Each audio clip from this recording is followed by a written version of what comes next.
Hello साथियों, कैसे हैं आप लोग। स्वागत है आपका फिर से अपने YouTube channel Arya study care पर। साथियों, आज हम लोगों ने जो टॉपिक लेकर आया है वह टॉपिक क्लास 9 का साइंस विषय का चैप्टर कार्य, ऊर्जा और शक्ति से है।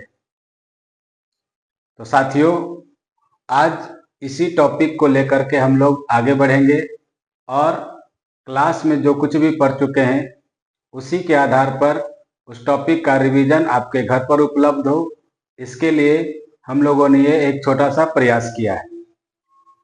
तो साथियों, आइए हम लोग चलते हैं अपने चैप्टर पर, जिसका नाम है कार्य, ऊर्जा और शक्ति। इंग्लिश में बात करें तो वर्क, एनर्जी और पावर। क्लियर है साथियों।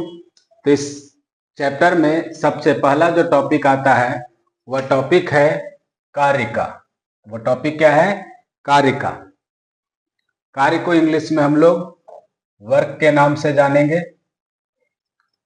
और सबसे पहले अगर परिचय की बात करें तो कार्य के बारे में अगर आपसे कोई पूछेगा कि कार्य किसे कहते हैं, तो जनरल तौर पर आम जीवन में हम लोग सारे क्रियाकलापों को कार्य का नाम, काम का नाम देते हैं।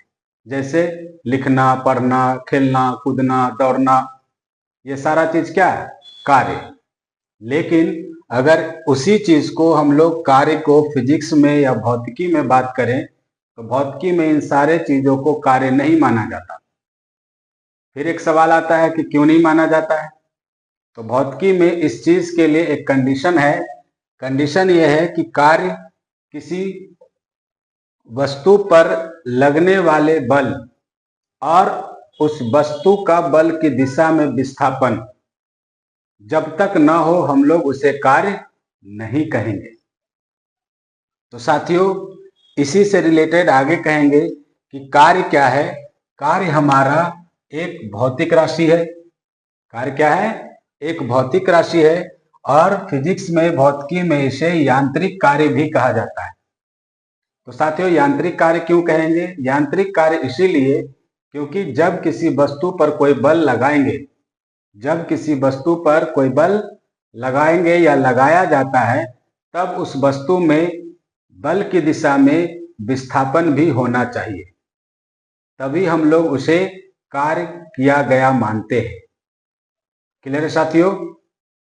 तब इसी से रिलेटेड नेक्स्ट टॉपिक हमारा मिलता है कि कोई भी कार्य तभी होगा जब उसमें बल लगे, उस वस्तु पर बल लगे और उस वस्तु में विस्थापन हो। इसका मतलब क्या है कि कोई कार्य होने के लिए बल तथा विस्थापन दोनों का होना जरूरी है। अब अगर बात करें कि हम लोग बल लगा रहे हैं और विस्थापन ना हो तो क्या कार्य होगा? जैसे एक एग्जांपल ले लें कि यह हमारे सामने दीवार है और इस दीवार पर हम जोर से बल लगा रहे हैं, तो क्या दीवार अपनी जगह से आगे बढ़ रहा है या पीछे आ रहा है? नहीं आ रहा है। इसका मतलब इस दीवार में किसी तरह का कोई विस्थापन नहीं हो रहा है, जबकि हमने बल लगाया। तो हम लोग यहाँ पर क्या कहेंगे कि जब तक उस वस्तु में विस्थापन ना हो तब तक कार्य नहीं कहलाता है। क्लियर है साथियों। नेक्स्ट बात करेंगे कैसे कार्य की परिभाषा निकाल सकते हैं।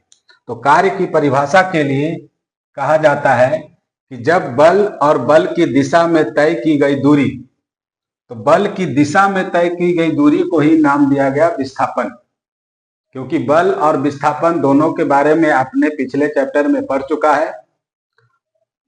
तो बल और बल की दिशा में तय की गई दूरी के गुणनफल को बल के द्वारा किया गया कार्य कहलाता है। फिर से समझेंगे साथियों कि अगर हम लोग परिभाषा की बात करें कि सर कार्य को हम लोग कैसे परिभाषित करेंगे, कार्य को हम लोग कैसे परिभाषित करेंगे, तो परिभाषित करने के लिए हम लोग कहेंगे बल और बल की दिशा में तय की गई दूरी। तय की गई दूरी का मतलब विस्थापन के गुणनफल को बल के द्वारा किया गया कार्य कहलाता है या कहा जाता है। दूसरे शब्दों में बात करें साथियों तो इसे और अपने ढंग से भी बना करके आप बोल सकते हैं कि जब किसी वस्तु पर बल लगता है और वह वस्तु बल की दिशा में विस्थापित होता है तो उसके विस्थापन और उस पर लगाए गए बल दोनों का जो गुणनफल होगा वही हमारा कार्य कहलाता है। क्लियर है साथियों। अब इसी को हम लोग फॉर्मूला पर बनाने की कोशिश करते हैं। जैसा कि हमारा परिभाषा निकला या डिफिनेशन निकला, तो परिभाषा क्या निकला कि वर्क जो है वस्तु पर लगने वाला बल और वस्तु में होने वाला विस्थापन, जिसको हम लोग डिस्प्लेसमेंट कहते हैं। तो डिस्प्लेसमेंट को हम लोग डी या एस से सूचित कर सकते हैं, स्मॉल डी या एस से सूचित कर सकते हैं। तब हम लोग कहेंगे कि कार्य बराबर बल गुने विस्थापन। कार्य को हम लोग लिखते हैं वर्क, वर्क के लिए हम लोगों ने इस्तेमाल किया है W, और फोर्स के लिए F, विस्थापन के लिए S। आप चाहे तो F और D का भी इस्तेमाल कर सकते हैं, मतलब W is equal to FD या आप कहें FS शॉर्ट में। याद रखने के लिए कार्य बराबर बल गुने विस्थापन, डिनोट करने के लिए work is equal to force into displacement, W is equal to F into S या W is equal to F into D। Clear है साथियों। नेक्स्ट आगे बात करें कि जब हम लोगों ने कार्य का फॉर्मूला देख लिया, तो आपको क्लास में कई बार हमने बताया कि जब कोई हमें फॉर्मूला मिल जाता है तो उस फॉर्मूला से हम लोग उसका एसआई यूनिट निकाल सकते हैं। तो इसीलिए एसआई यूनिट की अगर बात करें वर्क का, कि वर्क का एसआई यूनिट क्या होगा, तब हम लोग साथियों देखते हैं कि फोर्स को यानी बल को हम लोग मापते हैं किसमें, न्यूटन में, और डिस्प्लेसमेंट जो है उसे हम लोग किस चीज में मापते हैं, मीटर में। तब जाकर के इसका यूनिट क्या बनेगा, न्यूटन मीटर।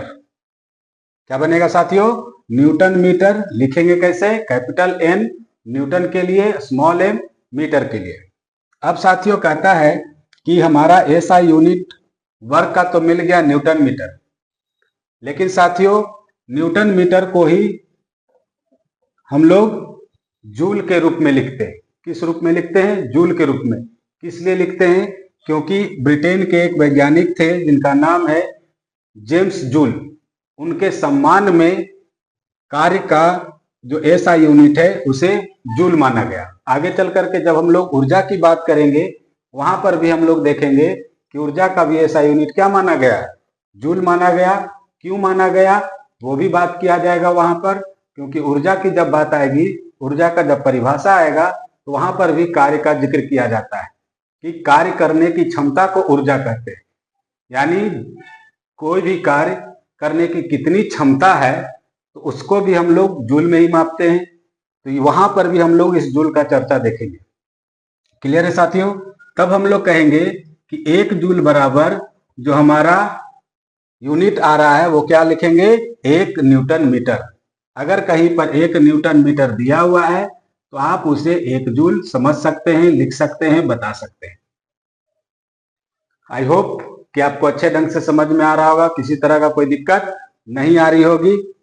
नेक्स्ट अगर बात किया जाए कि कोई कार्य वस्तु पर लगने वाला बल और उस वस्तु में होने वाला विस्थापन दोनों के समानुपाती होता है। अब समानुपाती क्या होता है वो आपको बता चुके हैं कि दो क्वांटिटी अगर समानुपाती में है यानी समान अनुपात में है, इसका मतलब है कि दोनों में होने वाला परिवर्तन क्या होगा, समान अनुपात में होगा। मतलब एक जिस अनुपात में बढ़ेगा दूसरा भी उसी अनुपात में बढ़ेगा, एक जिस अनुपात में घटेगा दूसरा भी उसी अनुपात में घटेगा। तो इसी पर हम लोग कहते हैं कि चूंकि कार्य जो है वह उस वस्तु पर लगने वाला बल और उस वस्तु में होने वाला विस्थापन दोनों पर निर्भर कर रहा है, इसी कारण से वर्क जो होंगे वह फोर्स के भी समानुपाती होंगे, यानी उस वस्तु पर लगने वाले बल के समानुपाती होंगे। कहने का मतलब कि बल जितना बढ़ाएंगे उसके हिसाब से हमारा कार्य उतना ज्यादा। दूसरा कहता है कि डिस्प्लेसमेंट के भी समानुपाती होंगे, यानी किया गया कार्य जो होगा वह विस्थापन के भी समानुपाती होगा। क्लियर है, मतलब उस वस्तु में जितना ज्यादा विस्थापन होगा इसका मतलब उसमें ज्यादा कार्य किया गया, उसी अनुपात में। नेक्स्ट कहता है साथियों कि अगर हम लोग इतनी सारी बातें पढ़ लिए तो यहाँ पर एक बात हमेशा याद रखना है जो हम लोग कॉमन जीवन में या कॉमन बोलचाल की भाषा में भूल जाते हैं। जैसे हम लोग हमेशा समझते हैं कि कोई कार्य किया जाता है जो वस्तु के द्वारा किया जाता है, लेकिन ध्यान क्या रखना है कि कोई कार्य जो होता है वो वस्तु के द्वारा नहीं होता है, उस वस्तु पर लगने वाले बल के द्वारा होता है। तो साथियों इसे नोट बनाकर दिमाग में रख लेंगे, लिख लेंगे कि कार्य जो होगा वो हमेशा बल के द्वारा होता है, न कि वस्तु के द्वारा। हाँ, अगर आप कहें कि कार्य जो है वो वस्तु पर लगने वाले बल के द्वारा होता है तो भी सही है, लेकिन डायरेक्ट ये नहीं कहेंगे कि वस्तु के द्वारा कार्य होता है। क्लियर है साथियों? अब कहते हैं कि जब हम लोगों ने देखा कि कार्य का ऐसा यूनिट हम लोगों ने जूल निकाला, तो यहां से एक बहुत ही इंपॉर्टेंट क्वेश्चन पूछा जाता है जिसको कहते हैं कि एक जूल कार्य क्या है, यानी एक जूल कार्य को परिभाषित करें। तो साथियों आप जिस तरीके से यहाँ पर ऐसा यूनिट निकाले थे 1 जूल बराबर 1 न्यूटन मीटर, उसी ढंग से आप इसे परिभाषा के रूप में भी ढाल सकते हैं। कैसे ढालेंगे?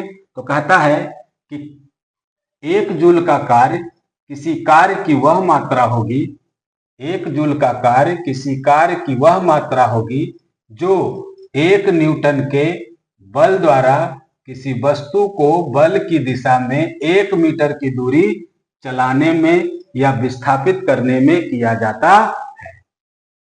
फिर से साथियों, 1 जूल का कार्य परिभाषित करने के लिए, बताने के लिए क्या कहेंगे कि 1 जूल का कार्य की वह मात्रा है जो किसी वस्तु पर 1 न्यूटन के बल द्वारा उस वस्तु को बल की दिशा में 1 मीटर की दूरी चलाने में या 1 मीटर की दूरी विस्थापित करने में किया जाता है। क्लियर है साथियों? अब यहाँ पर एक पॉइंट नोट कर लेंगे कि जैसे कि हम लोग पढ़ चुके हैं कि फोर्स क्या था, यानी बल क्या था, हमारा सदिश राशि होते थे। विस्थापन क्या होता था, डिस्प्लेसमेंट, वो भी हमारा सदिश राशि होते थे। उसी ढंग से हम लोग देखेंगे कि कार्य क्या है, वह एक अदिश राशि है। तो कार्य में ये भी एक पॉइंट आप ऐड कर लेंगे, जोड़ लेंगे कि कार्य क्या है, एक अदिश राशि है। अब यहां पर पूछ दिया जाएगा कि कार्य को अदिश राशि क्यों कहे, तो याद रखेंगे कि कार्य में हमेशा एक परिमाण होता है। परिमाण का मतलब न्यूमेरिकल वैल्यू,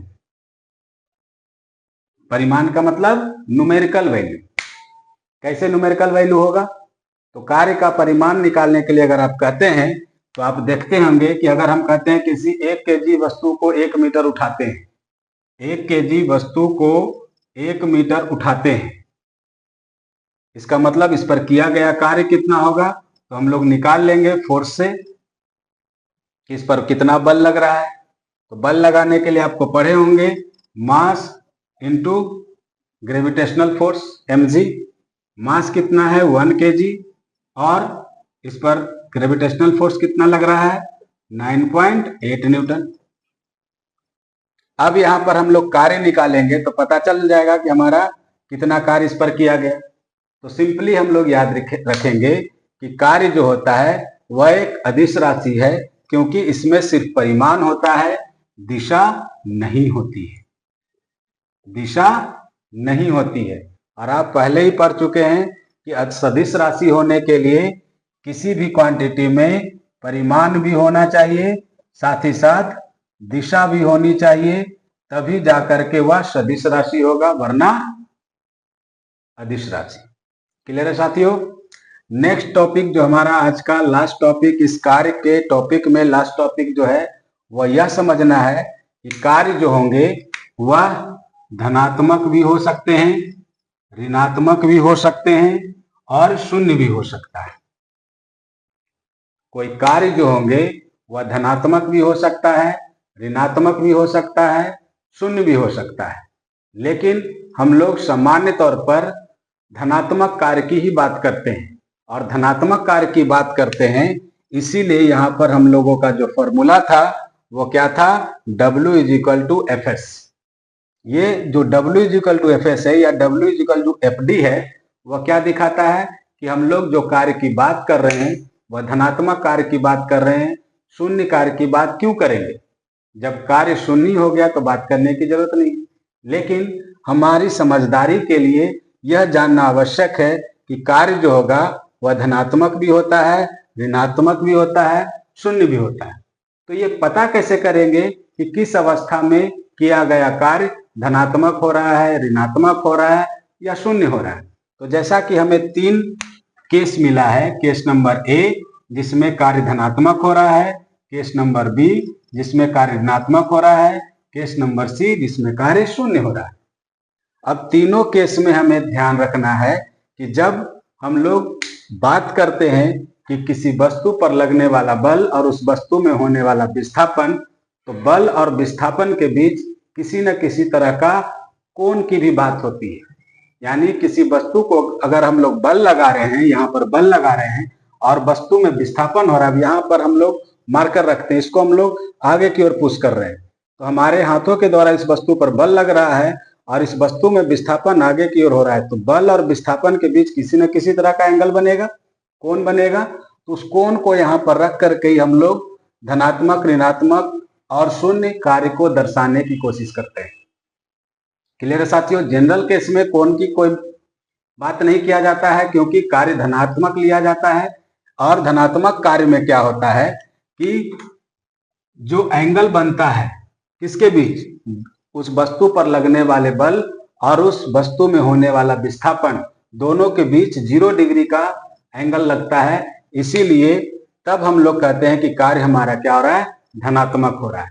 तो कंडीशन याद रखेंगे कि कोई भी कार्य धनात्मक कब होगा, कोई भी किया गया कार्य धनात्मक कब होंगे, तो कंडीशन है कि जब वस्तु पर लगने वाला बल, वस्तु पर लगने वाला बल और उस वस्तु में होने वाला विस्थापन एक ही दिशा में हो। मतलब जिधर की ओर बल लगा रहे हैं उधर की ओर ही वस्तु विस्थापित हो रही है, उस केस में बल और विस्थापन के बीच का जो एंगल बनेगा वह कितने डिग्री का बनेगा, 0 डिग्री का। इसी कारण से यहां पर अगर हम लोग फॉर्मूला लगाते हैं कि W is equal to Fs cos theta, Fs cos theta, तब क्या होगा कि F और S cos थीटा, थीटा के जगह पर हमारा क्या है 0, तो cos 0 का मान होता है 1, तो 1 को Fs से मल्टीप्लाई करेंगे, हमारा क्या आ जाएगा Fs। इसी कारण से धनात्मक कार्य जो होता है वह W is equal to Fs, वो याद रखेंगे।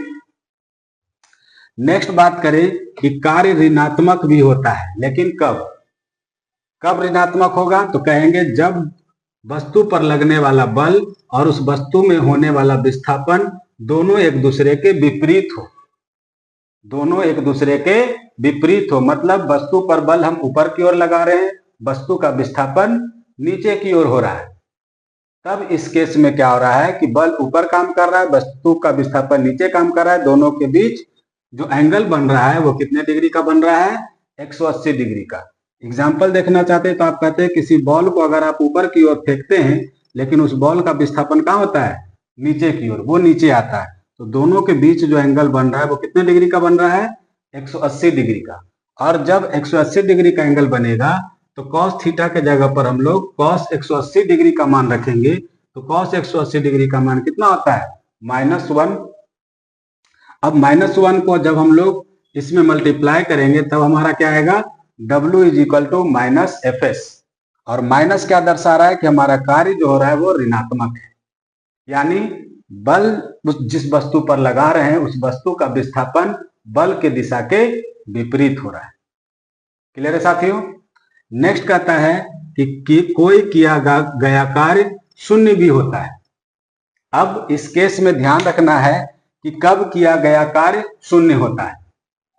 तो अगर हम लोग दिमाग लगाएं या पहले की भी पढ़ाई को सोचें, गुरुत्वाकर्षण में भी इस तरह की बातें हम लोग कर चुके हैं कि किस कंडीशन में हम लोग बात करते हैं कि कार्य शून्य होगा। तब गुरुत्वाकर्षण में हम लोगों ने एक चीज बताया था कि अगर आप किसी पत्थर के टुकड़े को धागे से बांधकर इस तरीके से वृत्तीय गति में घुमाते हैं, किस गति में घुमाते हैं, वृत्तीय गति में, तो उसका जो फोर्स लगता है वह सेंटर की ओर लगता है। इस तरीके से फोर्स कहाँ लग रहा है?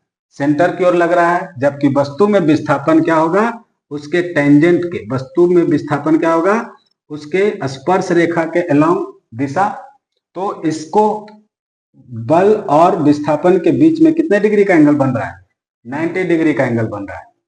तो याद रखेंगे कि जब वस्तु पर लगने वाला बल और उस वस्तु में होने वाला विस्थापन परस्पर अगर लंबवत हो, परस्पर अगर लंबवत हो, इसका मतलब है कि वहां जो थीटा यानी एंगल बनेगा वो कितने डिग्री का बनेगा? 90 डिग्री का। तब जाकर के cos 90 डिग्री का वैल्यू होता है 0। cos 90 डिग्री का वैल्यू होता है 0। और जब फॉर्मूला में आप रखेंगे F is equal to F S cos theta या एफ डी कॉस थीटा, तो कॉस थीटा का मान है 0, तो 0 से मल्टीप्लाई होकर के एफ एस भी क्या हो जाएगा? 0। इसका मतलब कि इस अवस्था में हमारा कार्य जो होगा वो शून्य होगा। क्लियर है साथियों?